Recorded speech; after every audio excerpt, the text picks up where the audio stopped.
a dramatic tug of war over financial corruption, and on the nuclear threshold of war or peace. Coming up on today's show.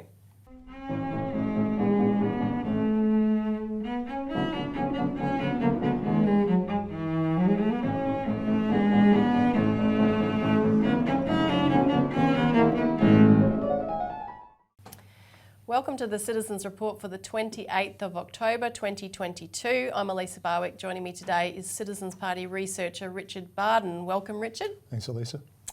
On today's show, we're going to be discussing a battle of inquiries, dueling inquiries, we might say, about the nature of ASIC and whether it's doing its job, which is a flat no, and other breakthroughs on our various campaigns. And then we're going to talk about the nuclear question and whether there will be a breakthrough, but will it be nuclear war or will we have nuclear energy in Australia? And Richard will have a bit to say about that. So that's coming up. Now, don't forget, if you like the show, hit the like button, subscribe and ring the notification bells, and we'll alert you of new shows coming up. We just had one this week, which you can have a look at, which will be the previous one on the YouTube channel. With former Senator D.O. Wang, which is very interesting to look at. And share this as widely as you can to get the word around. Now, on to the first topic, a dramatic tug of war over financial corruption. So we've had some very interesting reports this week, flowing thick and fast. Regular viewers will remember we've talked on the show numerous times about the Adams report, which was a report put together by economist John Adams about the fact that ASIC gets a lot of complaints, right? And they only investigate a mere 0.74% of all the claims that actually come over their desk, which is pretty pathetic for what's supposed to be the financial cop on the beat. And that's despite having an increase in staff, an increase in resources, more powers, and they're doing less and less with them. Yeah. Now, this is something which has been raised. We've raised it for a long time. People like Denise Braley has raised it for decades. But looking at 10 years of data, what John Adams was able to do and put together in a very thorough brief got the attention of one Liberal senator, which is actually rather interesting, Senator Andrew Bragg. So he decided to run with this and put up a motion which was tabled yesterday on the floor of the Senate, which passed 43 votes to 20 to have an inquiry, a full inquiry into this matter of whether ASIC is indeed doing its job or not. Now, voting in favour of that were the Greens, the Crossbench and the Coalition. Voting against it was the Labor Party, and in fact Senator Deb O'Neill claimed it would duplicate the inquiry already underway in the Parliamentary Joint Committee on Corporations and Financial Services, which is the committee which exercises oversight over ASIC. But that is an inquiry which she had just launched that morning, having convened a meeting of that committee, which included people like Bragg, Andrew Bragg, and other supporters of his inquiry, in order to head off his more thorough inquiry. Yeah, because that committee, it's a standing committee, so it can convene inquiries off its own initiative, whereas Senator Bragg's motion was to refer it to the Senate Economics References Committee with, I believe, virtually identical terms of reference, but already underway is quite a stretch. I mean, that's pretty pale sophistry right there. So she grabbed the terms of reference and seized upon it and said, no, we're going to be in control of this. Now, you know, either one of these sides, who knows what kind of a serious job they'll actually do. You can't trust either side in reality, as we know. But it's very interesting that there's now this kind of duel over two different inquiries, and if it were to persist that there remains two inquiries, it's probably likely that it gets resolved into one or the other. But if it were to persist, it would be rather interesting because they'd be in competition with each other. And the best way to compete would be to actually bring the real evidence to the fore, the real witnesses, and get to the bottom of some of the goings on. So I just want to play a clip before we keep talking about this, though. This is the clip of what Senator Deb O'Neill had to say when this came up, and you'll see it goes to a vote because she tried to head off the vote. However, Bragg persisted with it and the vote went ahead anyway, and it did pass. Senator O'Neill? I seek leave to make a short statement. Is leave granted? Leave is granted for 1 minute. Senator O'Neill. I draw the Senate's attention to the reality of the work of the Parliamentary Joint Committee on Corporations and Financial Services. It is the statutory responsibility of that committee to inquire into the effectiveness of ASIC's enforcement measures and to make sure that we do our proper judicious work in supervising that entity. Senator Bragg and Senator McKim are both members of that committee, and it's within that committee this morning that we adopted the terms of reference that are here on the notice paper before the senators, with the addition of one further item, the effectiveness of ASIC's enforcement measures in protecting vulnerable Australians.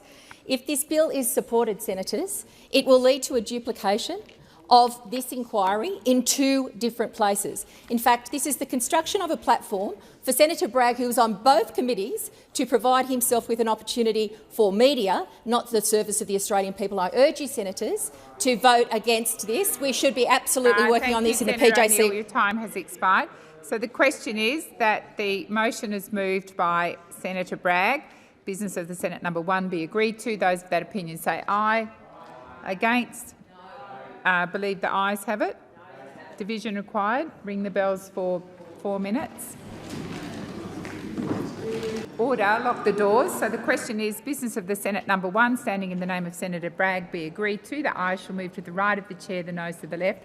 I appoint Senator Askew as teller for the ayes and Senator Urquhart as teller for the noes. Order. There being 43 ayes and 20 noes, the matter is resolved in the affirmative. Okay, so, you know, it was very interesting tug-of-war going on there, but this is a major inquiry, the first since the 2018 Royal Commission laid out the failures of ASIC in living colour. And when I say it's a major inquiry, well, first of all, it's going to have a lengthy term, 18 months or so. It's due to report by June 2024. But second of all, the terms of reference are quite thorough and we'll look at dispute resolution, compensation schemes, deterrence of poor market behaviour, meeting expectations for regulatory and enforcement action, the range and the use of regulatory tools of ASIC, penalties for offences, and resourcing for timely investigations. So, you know, that covers a pretty wide range of issues that could really drill down. And then I haven't looked at them, but presumably this has the usual formulation at the end, or any related matter. It does, exactly. So it gives us the range to intervene to bring up relevant, and especially case studies, for example, as we, you know, had championed for a long time on this show, justice for the victims of Sterling First, who were retirees who got sucked into a complex investment scheme, completely unaware, and many of whom had actually done their due diligence and gone to people like ASIC to say, are there any red flags here? And the answer was no. In fact, there were many across the time. But the Age and the Sydney Morning Herald had coverage of this inquiry being announced yesterday, and they highlighted the fact that 9 out of 10 complaints are thrown out by ASIC and not pursued. And this isn't just consumer complaints, this is complaints from whistleblowers as well. Yeah, right. They just don't investigate them. And which, you know, has implications for whistleblowing per se. The article quoted Senator Andrew Bragg, which I thought was interesting. He said, the Hayne Royal Commission into the financial sector produced vast amounts of evidence highlighting ASIC's failures. Too many Australians have been hurt by its, quote, persistent failure to enforce the law. That's a very significant thing. He said it is time for a much closer look at ASIC's law enforcement record and capability. ASIC must get better at its one job of law enforcement, or the integrity of our financial system is at risk. Yeah, and this Senator Bragg, you know, he knows whereof he speaks. This is a former high-level guy with the Financial Services Council, peak body for investment finance and that type of thing. So before he came into the Senate, he's been there only one term. I think he's still in his first term. So yeah, no, if he says that, and you know, he would know. Yeah, and that it does have huge implications. The integrity of our entire financial system. Think about everything we talk about with the state of the global financial system as it is, top down, and here we are with these problems right down through all the levels, which is the systemic nature of this mess that we have, this what we call a financial system. But the article also went on to report that Assistant Treasurer Stephen Jones will likely ask the Senate to overturn this decision, this vote for the inquiry. I'm sure that'll fly like a lead balloon. Oh, absolutely. I mean, it passed, as we said, 43-20, but it's really stunning that he would even suggest that. I mean, what are these guys afraid of? It's, you know, they know that there's much bigger questions afoot here because of the nature of the corruption of our financial system, you know, the haven for white-collar crime as it's been described. So, and I just wanted to also mention that it also came to our attention that yesterday Bragg also succeeded in getting a motion passed to make the Australian Financial Complaints Authority, AFCA, have to face Senate estimates hearings. In other words, come and sit up on the stand and face questioning from the parliamentary elected representatives. Because this thing was set up as a replacement for the old Financial Ombudsman Service, and we've, our colleague Melissa Harrison wrote some articles about it in the last year or so, that this thing was set up as a foil, as you know, a protective barricade around the financial system that it's supposed to be there to police. It's not accountable to anybody, even to Parliament until now. It's not.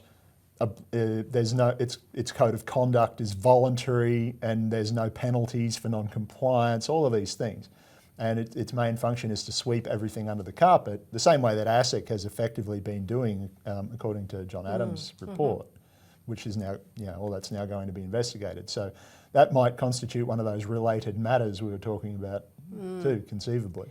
Yeah, and look, this was a very fast and effective intervention, and you know, a big thank you to everyone who mobilised. The Parliament was certainly, in a very short space of time, flooded with phone calls and emails, and we were very quickly getting messages back saying, from aides to parliamentarians saying, we got the message. Yeah, well, I believe the line was, there's no one like the Citizens Party for melting down the phone. That's what one advisor said. So, you know, we put out the call. Barwick did a show with Martin North. You had the interests of the people. All of the supporters, the viewers of those channels, all of the networks, there's quite a grand coalition that's been created here. Of course, with the flow through from the Sterling First campaign, so many of the bank victims that are engaged, you know, 100% of the time, they're ready to move as soon as something of this nature happens. And, you know, our previous campaigns, things like the defeat of the cash ban. So there's a really well-oiled machine, and this kind of intervention shows the power of the people and how it can be deployed. And I'll just put people on notice.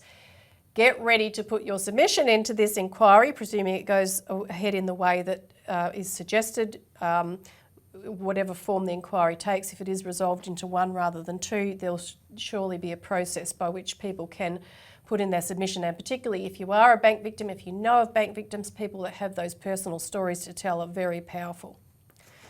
So the other thing we wanted to update viewers on is the fight against another corrupt financial policeman, APRA, the Australian Prudential Regulation Authority. So talking about persistent failure to enforce the law, which was Andrew Bragg's words about ASIC, that well and truly applies to APRA as well. And we reported last week on Dale Webster from the Regional and how she had challenged the way APRA records what's, classified as a bank branch, which are supposed to not only give personal service in terms of deposit taking and withdrawals, but also a key thing is to provide change. So it's not just an ATM, but if they can give change for businesses, to put in their cash registers and so forth. The floats for the tills, there's a lot of small business, particularly so in the regions, they need somewhere to get their change to start off the day's transactions, because again, a lot of people are still paying in cash, including because the digital systems often break down out there because governments don't bother to maintain them or build anything. It's all left to the private sector. Yeah, as we talked about on last week's show, we had some examples of that. And APRA, as we said last week, APRA had put the latest raft of its points of presence data for banking access together, and it appeared that they had made the relevant changes, but it turns out they'd only changed the bank branches in question that had been raised in Senate estimates by name in April. So there were, 3 or 4 that were mentioned in name, although they were only examples of the types of errors in APRA's data. They just changed those ones that were named. Yeah, the ones that specifically mentioned and left the rest. Dozens more were in the same category. So Dale, who's, a real bulldog on this stuff, she pursued APRA and demanded to know what was going on here. And APRA basically responded saying, we'll do it how we see fit to do it. We'll just go along our merry way regardless of the law. And they stated that in cases where branches were staffed and offered customers the ability to withdraw or deposit cash using ATMs, APRA considered that those facilities continued to meet its definition of a branch, even though they don't provide change. Yeah, and APRA can have all the definitions at once. It can. The fact is, the letter of this is not a regulation. This is not a ministerial instrument. This is in the legislation what constitutes a bank branch that they are supposed to enforce. Exactly.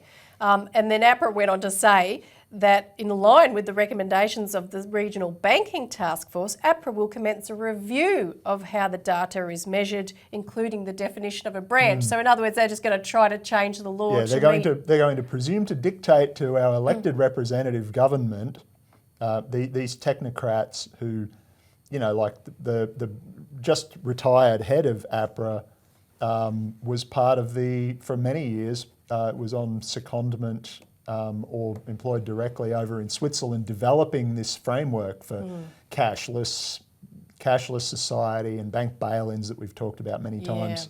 The infamous Basel committees. He was the head of one of those, and then brought back here to help implement it all. Their whole modus operandi is they presume to dictate to, we call this a democracy. These guys aren't elected, they're appointed, and they're self-appointed to try and change the law, lobby their employers to change the laws to meet the needs of the global financial system rather than the nation, right? That these people are supposedly there to represent. Exactly. I mean, the fact that you have to have people like Dale Webster come along, or John Adams in the previous example, people like Denise Braley who fired on a shoestring for bank victims for decades, people like Evan Jones, who we've cited in our alert service, who is a University of Sydney economist who wrote yesterday to the Senate Economic References Committee, at a moment's notice with a really compelling argument about the failings of ASIC, lying in regard to their complaints, the duplicity that's gone on. And he's someone who has been cited. I mean, I'm putting together the Citizen Party's submission for the review of the Reserve Bank, and I'm looking back at, reports about the Campbell inquiry, Martin inquiry, the Wallace inquiry, the way that our regulatory structures were dismantled, and Evan Jones's name comes up constantly as a witness in hearings and reviews about all of this, and citing people like Denise Braley. So, these are the real leadership that are holding to account what these functions are, the functions that are supposed to be performed but are not being performed. Now, the other intervention we wanted to report on, which intersects this whole question of the, raising a level of leadership that doesn't exist in Parliament and forcing the politicians to listen, is a conference just took place of the Local Government Association in New South Wales, and there were 2 motions regarding our push for a postal bank and the closure of bank branches that were put forward there. And so this was another wonderful tug of war that went on. First of all, the Junee Shire Council put forward a call for a moratorium on bank branch closures in rural towns. So they would be writing to the state and federal governments demanding there be a moratorium on that, cease all closures of banks. So that passed successfully by the entire Local Government Association. Then the Cobar Shire Council put forward a call for a post office people's bank fully guaranteed by the Commonwealth as a dedicated postal savings bank operating exclusively through Australia Post. Now, that was an more interesting state of affairs, because the councillor from Cobar who proposed that motion was not present, and unfortunately the motion was amended by another councillor to change the wording completely, and recommending in the end that the recommendation that they would put to the state and federal governments would be to follow the Regional Banking Task Force report, which, as Dale Webster has written extensively, was a disaster because it didn't recommend anything useful whatsoever. It basically just said, as you were, continue as we've been proceeding.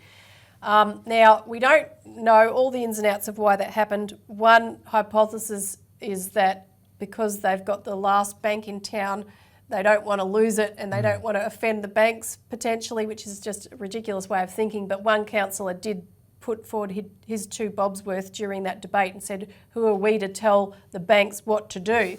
Well, you're the government, mate. That's how it's supposed to work. Exactly.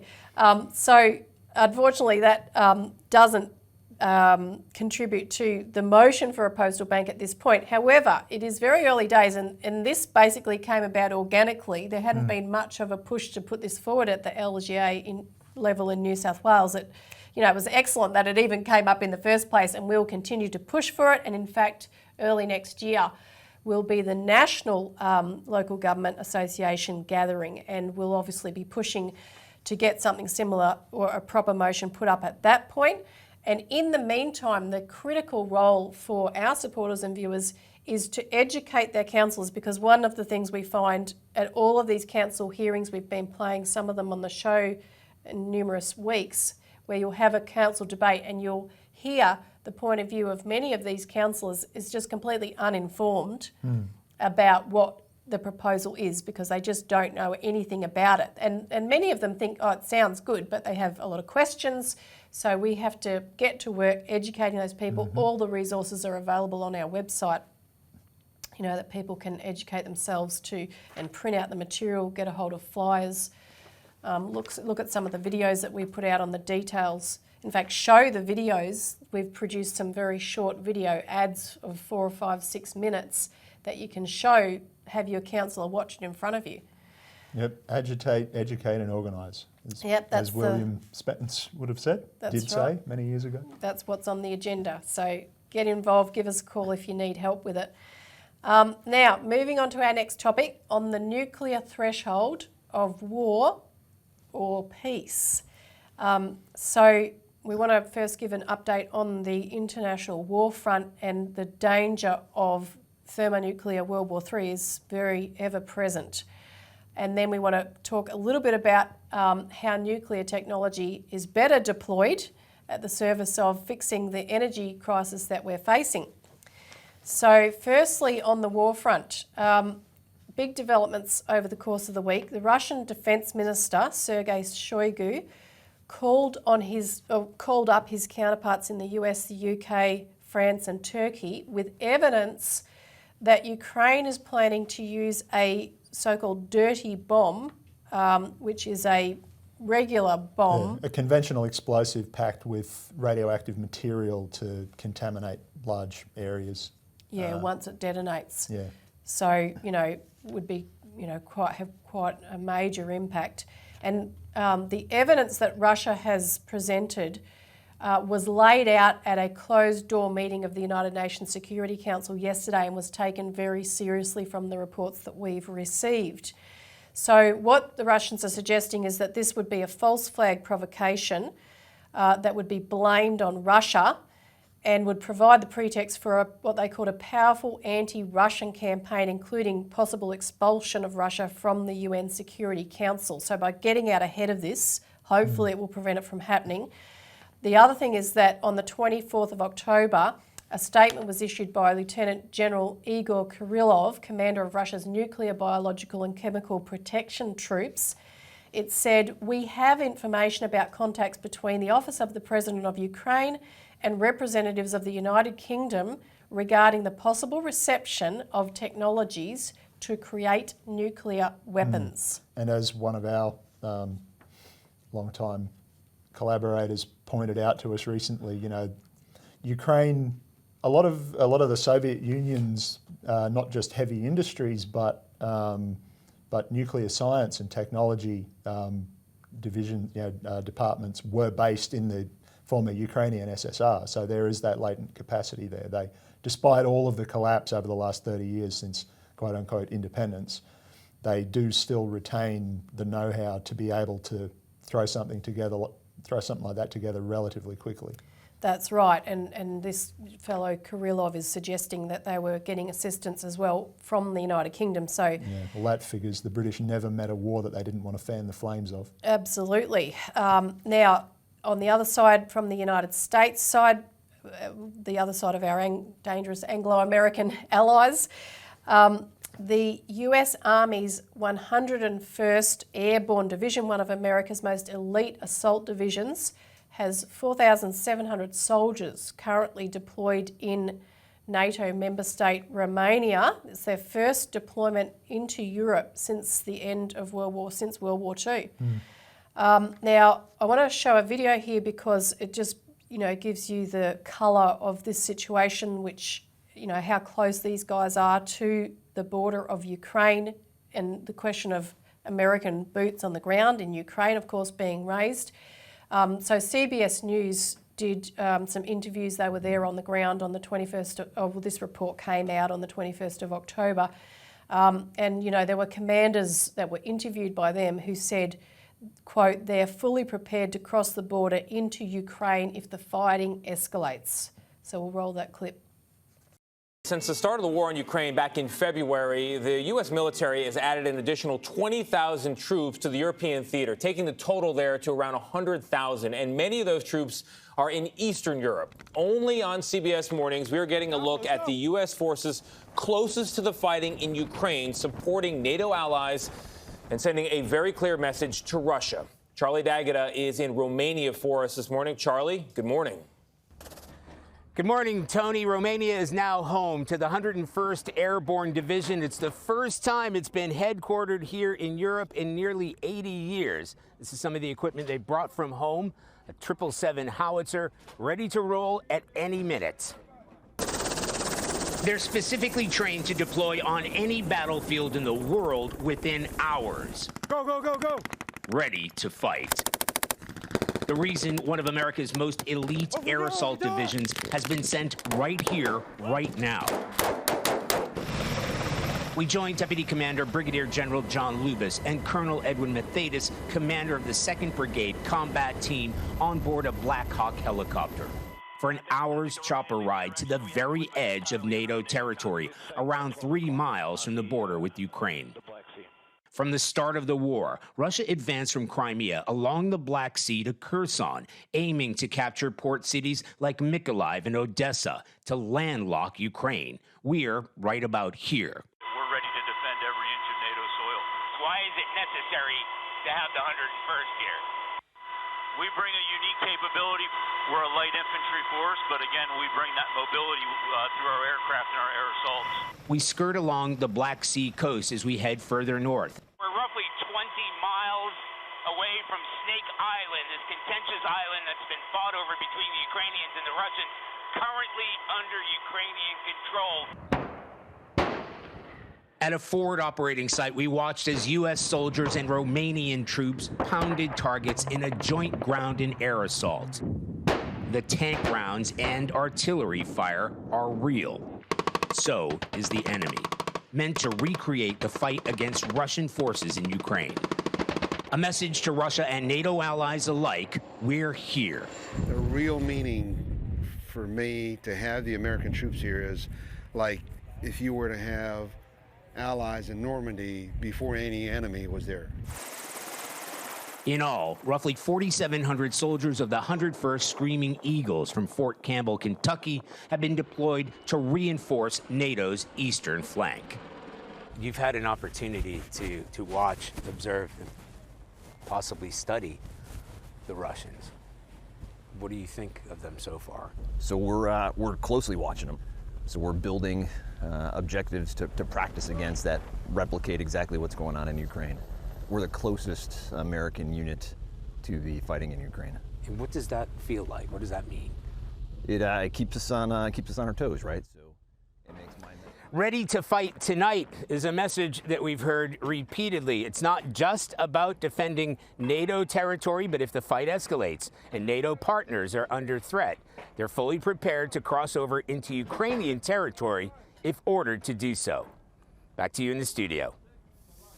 Oh boy, Charlie D'Agata Force in Romania, 101st Airborne. They've deployed to every major conflict since D-Day, and you sure hope they don't have to add another one to the list. Yes. Oof, scary stuff. You're glad we have them, though. Yeah, you're right about that. Yeah, so pretty spine-chilling stuff. And the US Army Colonel Douglas Macgregor reacted to this in a YouTube interview he did with Judge Napolitano.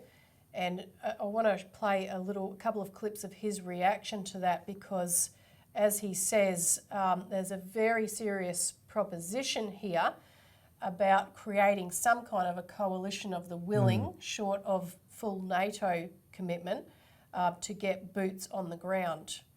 As a tripwire force for that, a larger war. That's the scary part, that if they were to send troops in and suffer a mammoth defeat, would that be the trigger for a nuclear exchange? So we'll listen to that. A public comment that General Petraeus made, in which he said the United States and some NATO countries should lead some sort of an allied force, not a NATO force, but some sort of a coalition of the willing, to quote George W. Bush, on the ground in Ukraine against the Russians. And knowing Petraeus as I know you do, I'm sure you know that he wouldn't have said something like that without having run it up the flagpole first. So first, what do you think militarily of what General Petraeus has offered?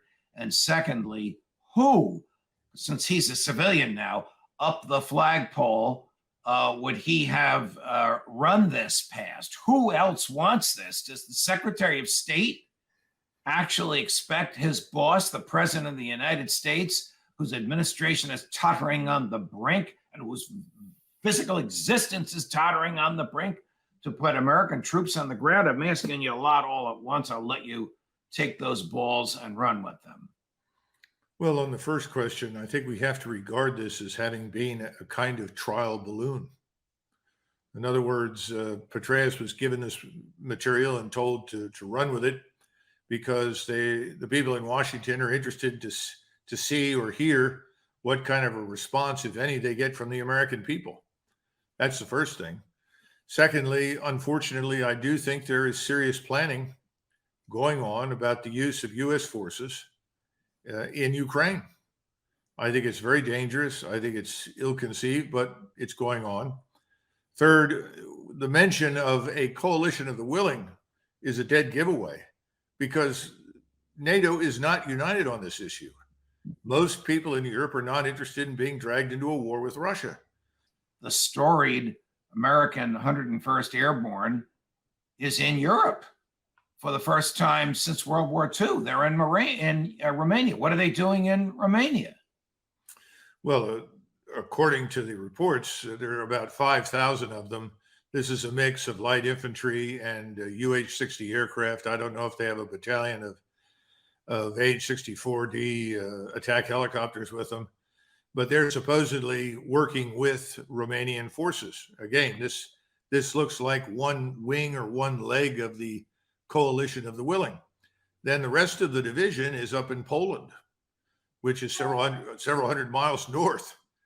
And there are all sorts of rumors on the internet, and people are saying, oh, well, they're going to fly in to Odessa and set up a blocking position to prevent the Russians from moving on Odessa.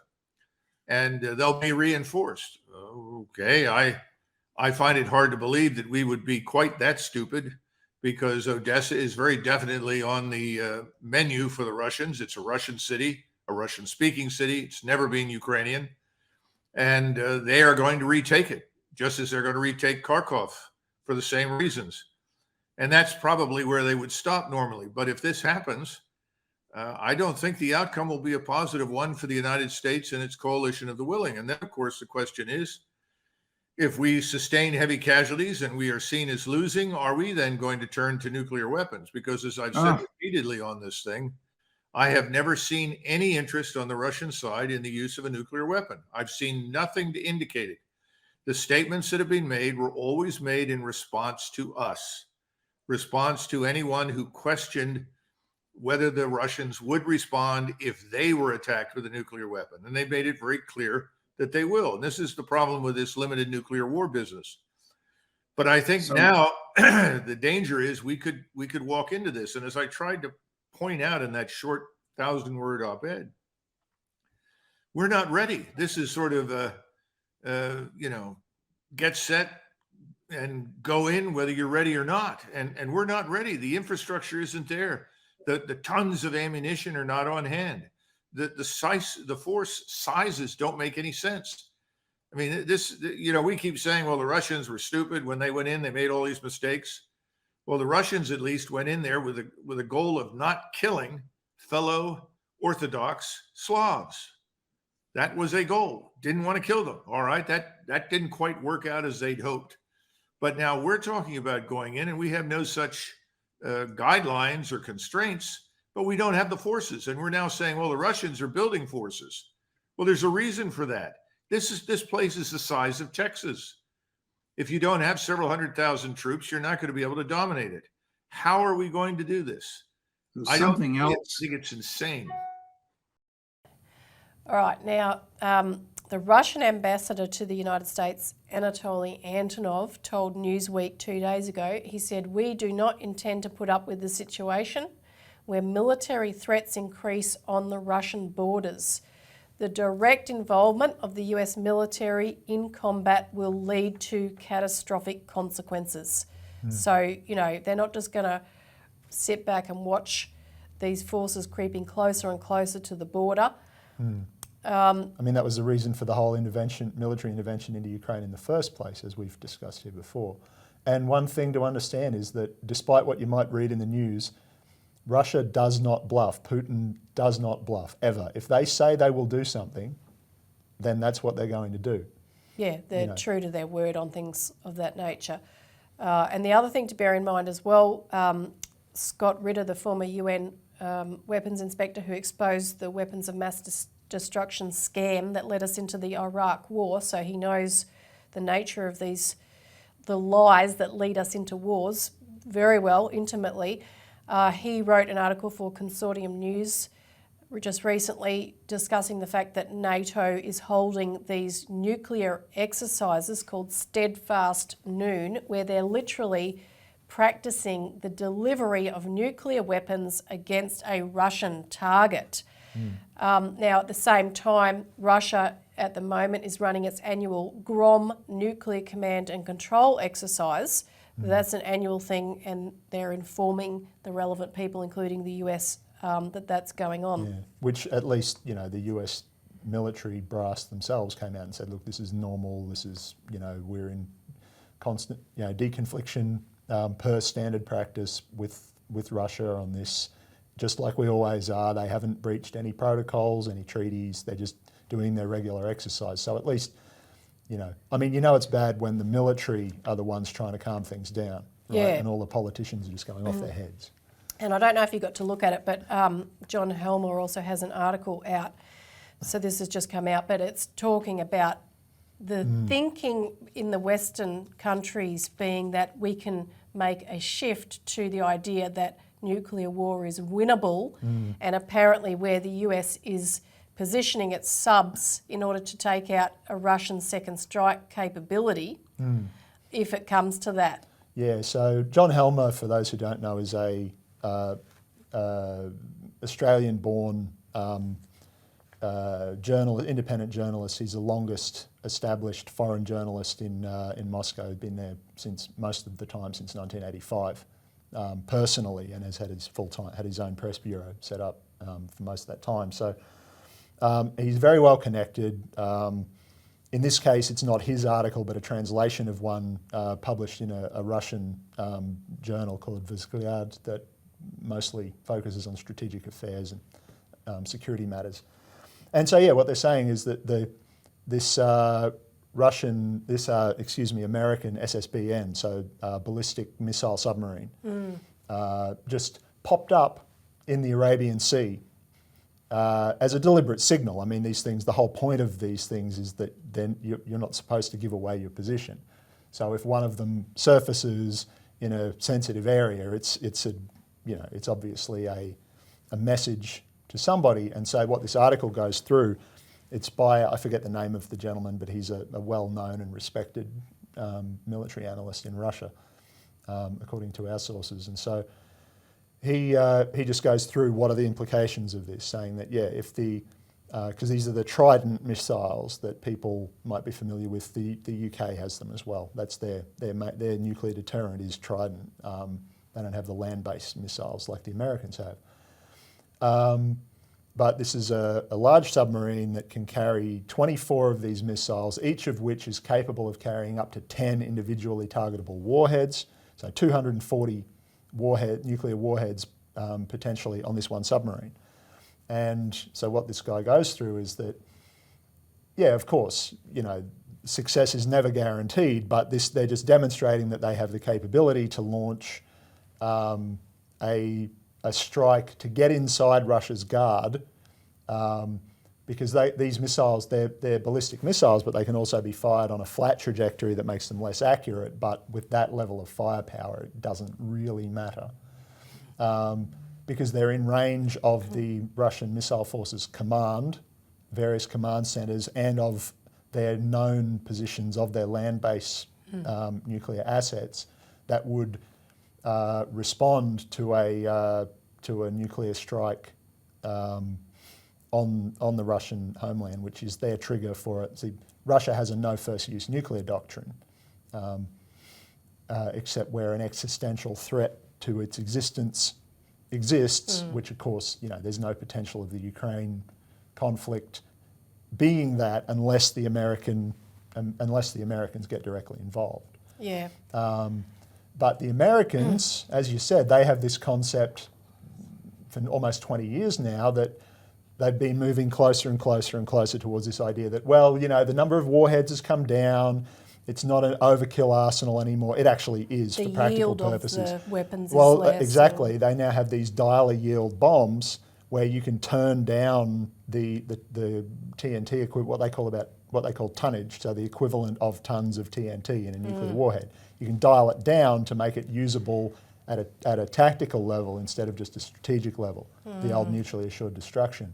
And so, yet again, it's our side trying to change the rules and create this untenable situation to try to force the Russians to back down while accusing Russia of doing that, which it absolutely is not and never has. Yeah, exactly. And talking about our side, Australia in the midst of this has decided we're going to send our forces over to the UK to train Ukrainian troops. We're 70 specialist troops to go and train Ukrainian reservists or whatever they're saying in the UK. But it's a classic example of mission creep, right? It was 6 months ago, it was like, oh, we're not going to get into any of that. We're just going to supply material aid. And now it's, well, and I can guarantee the way these guys work, remember Iraq, it'll be, well, since you're here anyway, how about you participate in this next thing and this next thing and this next thing? And before you know, we've got boots on the ground in Ukraine if we don't already. Oh, for sure. And we're sending more Bushmasters. Apparently, we're apparently sending these kamikaze drones made in Melbourne. Yeah, little tiny things that you can launch from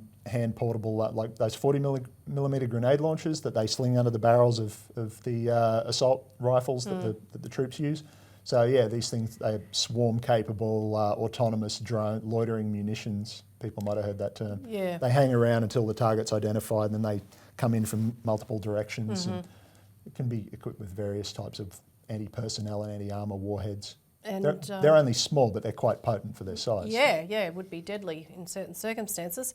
And for the first time, additionally, our RAAF are participating in NATO exercises in the Mediterranean, the Sea Guardian mission in southern Italy to provide apparently surveillance data to NATO Which again, troops. this is anti-submarine warfare, so this is finding and targeting Russian submarines to take out the deterrent, that type of thing. Yeah. And whoever they had on TV, the news last night, justifying this was saying, we can't let a big country like Russia bully a little country like Ukraine.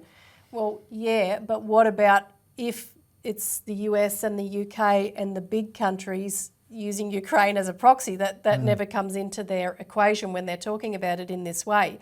And the other question is the push to have some kind of a negotiation to sue for peace is being held up by people saying, it's up to, the West says it's up to Ukraine to decide to negotiate. But the point is that Ukraine wouldn't have a choice in the matter if they weren't being fed with weapons and assistance from the Western countries. They would be forced to do it, so you'd have a completely different situation. Yeah, and of course, as you said, they've been run as a proxy this whole time, since the coup in 2014. Everybody knows this, unless they're lying to themselves. Yeah. So we want to shift it now, because talking about peace and negotiations and things that would be of win-win benefit, nuclear technologies are vital. I mean, the discovery of nuclear capabilities is just discoveries of how the universe works and harnessing and applying that, and we have to apply it for the good of humanity. So nuclear power is what Australia needs right now, and we are getting a stunning response actually on this question. You can look at our video. We have a short 5 or 6 minute video, which is an ad on YouTube, and it's our highest rating video that we've ever put out there. It's getting a lot of traction. We're getting traction from within the political parties, from the union movement. There's various voices that are pushing for nuclear power, and it couldn't be more urgent actually because of the, we've just discussed in the budget that the prices of energy would rise by 50% or so. Yeah, even the government is saying 56% total, so another 30-odd% from where we are now. And that's a conservative estimate. It's likely to be much worse the longer this war drags on, that they're using as the excuse. But it's not the reason, though. No, it's not the real reason at all, because as we've gone through again this week in a press release, which is also in this week's alert service, in 1978, John Howard, as Treasurer, came up with this rationale based on this free market ideology that never had anything to do with reality, and that almost no one but us is crazy or stupid enough to have done as a country, where instead of using our own resources, oil in the first instance, but it applies to coal and gas as well, which is the driver of these energy prices, especially the marginal. The spot price of gas drives the marginal price of electricity up and down, right? And the more renewables they put in the system, the more that becomes the case, because the only peaking gas plants are the backup for the intermittency of the so-called renewables, except for hydro, but they're not considering that. And actually, this is finally starting to break through to politicians, including in the Labor Party. There was a great quote today from the Energy Minister of South Australia, because Tom Koutsantonis, because the Energy Ministers are meeting today to discuss this crisis, and now the state governments are pushing Labor, federal Labor, to cap prices and to return to the pre-1978 model of domestic energy prices being capped relative to the price of domestic production rather than the global price, which John Howard called a subsidy, right? Had the gall to call this a subsidy creating an inefficient use of a finite resource. John Howard using ecological arguments to justify a tax grab and And so he put this idea forward that we needed to have import parity pricing and basically match our prices to overseas prices. Yeah, and so what this gentleman from South Australia says today, he says, I'll just read the quote out. Australians find it unacceptable that fossil fuel companies are charging prices here that reflect the global price spike instead of local production costs. We are suffering because our commodity prices have been internationalised. The federal government has the regulatory triggers and needs to lead the process to differentiate domestic and export markets. And even the ultra-liberal, neoliberal New South Wales government is calling for this problem to be addressed. Not quite in those terms, but saying, look, you can't do this just by regulating gas. You have to have coal and gas addressed together. He's not suggesting any solutions the way Mr. Koutsantonis is, but just saying this is not acceptable any longer. Yeah, so we have to go nuclear as well. It's rectified these pricing problems. We've got plenty of those supplies of energy available if we utilise them in the right way. But at the same time, the real drive to go nuclear is there for the future. And one of the things that you pointed out in an article, which people can read in this week's alert service, is that not only coal-fired plants, but all gas plants, wind turbines and solar panels will have reached the end of their service life by 2050.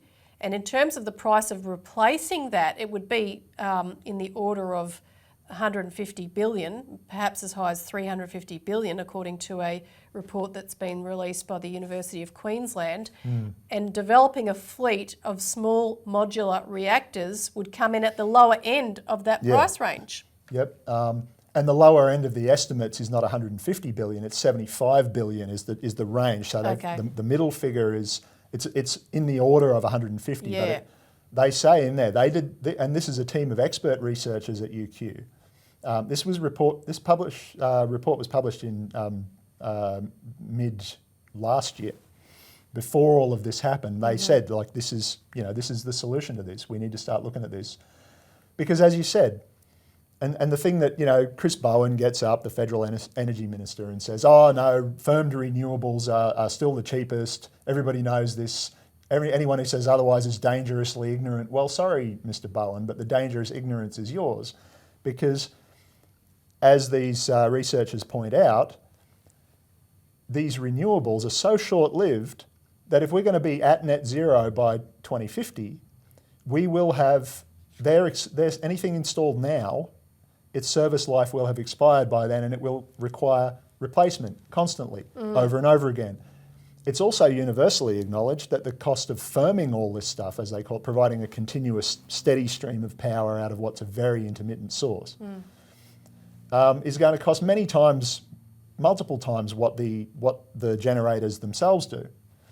Whereas, and they're still more expensive in the long run than nuclear plants because nuclear plants have an operational life of 60 to 80 years, especially, and these small modular reactors can take advantage of existing infrastructure. That's the key point. If you build wind farms, solar farms, you've got to put those out where in the regional areas they have a huge footprint, conventional, and you've got to build the interconnectors to join them up to the grid. And you've got to, in addition to all the batteries that I just talked about. But these modular reactors, they're self-contained units, 1/100th the size of a conventional gigawatt scale nuclear plant. They also have inherent containment in the design so that your so-called emergency planning zone, the area potentially affected by a meltdown, it's almost impossible for these things to melt down. In fact, a lot of designs, it actually is impossible to melt them down. But that aside, the ones that they're using, the most feasible technology for various reasons is this one made by a company in America called NuScale. It's got approval by the IAEA and the US regulator. And they're building a test plant, a pilot plant in Idaho. They don't need a constant supply of water, so you can build them anywhere. they need water installed for cyclical cooling, but you can work, you don't need to have a constant stream of water if you don't want to. They can run up and down to, ramp up and down very fast, just like a gas peaking plant, to cover the intermittency of the renewables that already are in the system that they would ultimately replace. You just let those expire and don't put new ones in because you don't need them. You've got nuclear. But the big ticket is, as I said, you can put these things on a 16 hectare site. The emergency planning zone where you have to have contingency plans in the case of a meltdown is a 16-mile radius, 16-kilometre radius with a gigawatt scale plant under US law, where they use the most of these things, or built them first. This thing, it's limited to the actual site, 1 square kilometre. That's it. 10 hectares, that's it. Nothing extra beyond the site itself. Yeah. And for just as an example for comparison, Federal Parliament House Complex that they mention in this report is 35 hectares. So, twice the size. If you build these modular reactor facilities on the sites of these decommissioned coal plants, like Hazelwood, for instance, I looked up the numbers. The site of the Hazelwood site and the adjoining mine together, 3,500 hectares. Loy Yang, 6,000 plus. So you can build as many additional modules on these sites as you ever need, and the transmission infrastructure is already all there. You just plug it in. Yeah, I mean, it's crazy that we're not doing this. Yeah. And the report even suggests that this is an area where governments should provide funding, at least part thereof. It says there are some roles only government can play and should play. Yeah, of course. And as they point out, not just funding but financing, so guaranteeing lending or lending themselves. Governments can. We have a Clean Energy Finance Corporation. Yeah. Perfect. That is there to finance these kind of projects. Yeah. As once we repeal the bans on nuclear power that exist in several states as well as federal law. But financing is it just required, because of the long service life, it has to be tied to that. And what private investor is going to buy into something that doesn't pay off until 30 years after you're dead, right? That's why governments do these things. But once you put in that upfront cost, it pays itself off and more. And these modular ones, you can just keep them running. The facility itself, you can keep them running theoretically forever. Which brings us back to our banking solutions, because the fight for a post office People's Bank is just the first step in a suite of policies to return to national banking in this country, like we used to have with the old Commonwealth Bank, and build this country and make these moves that we have to make. So remember, get onto your local councillors and any other local organisations and authorities. Keep pestering your members of parliament about the necessity for the People's Bank. Get prepared for your submissions on the ASIC inquiry. All these fronts all intersect. They're all part of the one and the same fight. But yeah, that's basically the show for this week. Thanks for tuning in. Thanks, Richard. Thanks, Elisa. And tune in again next week.